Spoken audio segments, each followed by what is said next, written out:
महायुतीने जळगावमध्ये टोटली यश मिळवलेलं आहे. पैकीच्या पैकी जागा भाजपने मिळवल्या आहेत. शिंदे सेनेचा स्ट्रायक राहिलाय.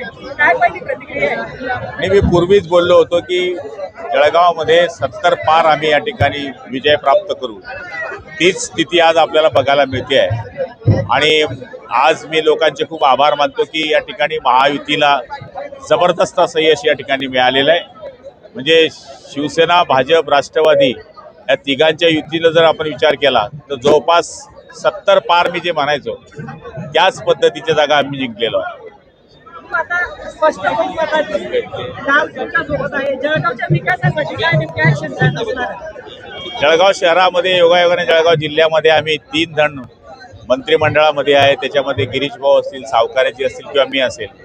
निश्चितपणाने जळगाव शहरामध्ये राहिलेली जी विकासाची कामं आहे ती केंद्र सरकार, राज्य सरकार किंवा जिल्हास्तरीय समिती याच्या माध्यमातून जास्तीत जास्त पैसा आणण्याचा आम्ही तिघं मंत्री या ठिकाणी प्रयत्न करतो. तुम्ही आता भाषणात उल्लेख केला की जागा वाटपामध्ये खूप काही चढाओढ रंगलेली होती.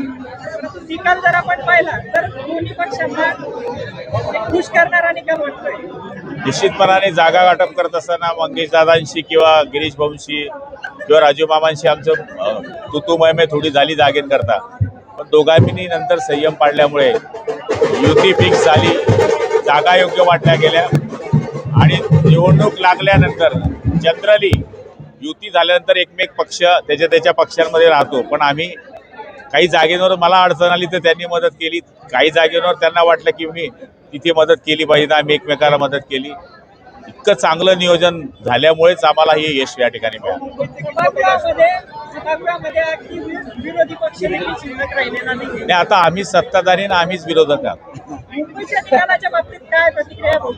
मुंबईमध्ये मी तर मागेही बोललो होतो, मुंबईमध्ये महायुतीचाच महापौर होईल आणि मराठी हिंदू महापौर होईल.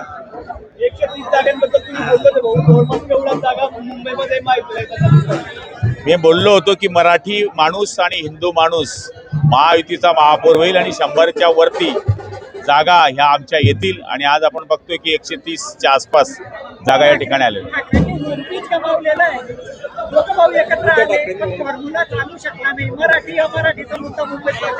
मराठी सगळेच आहोत ना, इकडेही मराठीच लढले तिकडेही मराठीच लढले, त्यामुळे मराठी या ठिकाणी पूर्वीच मुख्यमंत्री आणि उपमुख्यमंत्र्यांनी डिक्लेअर केलं आहे की मुंबईचा महापौर मराठी आणि हिंदूच होणार.